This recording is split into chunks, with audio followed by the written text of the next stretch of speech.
Good morning, all of you. Today discuss about the unit of coordination compounds, and then topic discuss about classification of ligands. तो आज हम classification of ligands के बारे में पढ़ेंगे कि ligands क्या है। तो बेटा coordination compound में जो ligands होते हैं वो most important होता है, ठीक है। तो first of all मैं आपको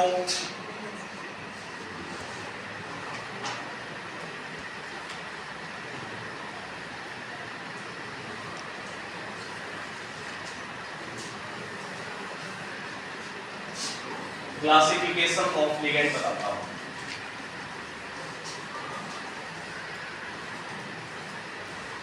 ये क्या है? इसकी क्लासिफिकेशन बेटा तीन प्रकार से की गई है, ठीक है। फर्स्ट ऑफ ऑल है आयंस के आधार पर, बेस ऑफ आयन। सेकंड है डेंसिटी के आधार पर, ठीक है। और थर्ड है डोनर और एक्सेप्टेड के आधार पर, ठीक है। Basis, donor basis, density basis और आयनिक बेसिस।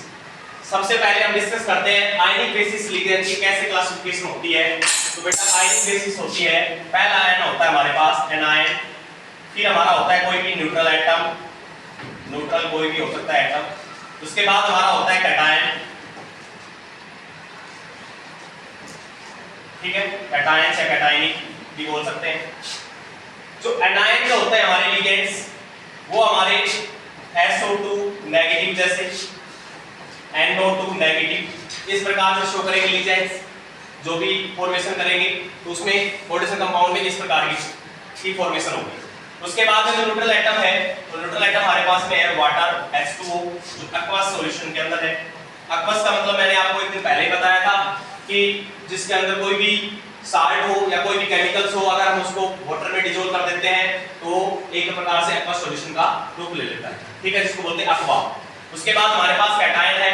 कैटायन में हमारे पास NH3 पॉजिटिव है, NH2 अमीन है, ठीक है। ये क्लासिफिकेशन है हमारी बेसिस ऑफ आयन के आधार पर। अगर हमें इनके आईयूपीएसी नेम लिखने पड़ जाए, किसी का नाम लिखना पड़ जाए, जैसे हमारे पास है हैलोजन फैमिली, हेलो फैमिली, जिसमें Cl है, क्लोरो, ब्रोमो, फ्लोरो, आइडो, ऐसे लिखते हैं हम। लेकिन जब आप एनायन की कंडीशन पढ़ेंगे तो इसके लिए स्फिक्स यूज होगा, जिसको बोलते हैं O, लास्ट में आएगा O। मतलब क्या आएगा इसमें, क्लोरो को क्या बोलेंगे हम, क्लोरोडो, ठीक है, क्लोरोडो हो जाएगा, O लग जाएगा, DO शब्द लास्ट में उसके साथ जुड़ जाएगा। ऐसे ही अगर हम Br की कंडीशन देखेंगे तो उसमें क्या आएगा, ब्रोमोडो, ठीक है। फ्लोरीन कंडीशन देखेंगे क्या आएगा, फ्लोरोडो। और वैसे नॉर्मली हम कैसे यूज कर रहे हैं स्फिक्स को, क्लोरो, ब्रोमो, फ्लोरो और आइडो के रूप में इसको देख रहे थे, ठीक है। उसके बाद में जो कंटिन्यूएशन है उनकी डायरेक्टली फॉर्मेशन होती है, डायरेक्ट बोलते हैं। जैसे अमीन आया था हमारा, कल हमने एक कंपाउंड पढ़ा था EN के बारे में। EN किसके लिए आया, अमीन के लिए। क्या आया था, EN, जैसे ऐसे देख रहे थे EN किसके लिए आता है बेटा,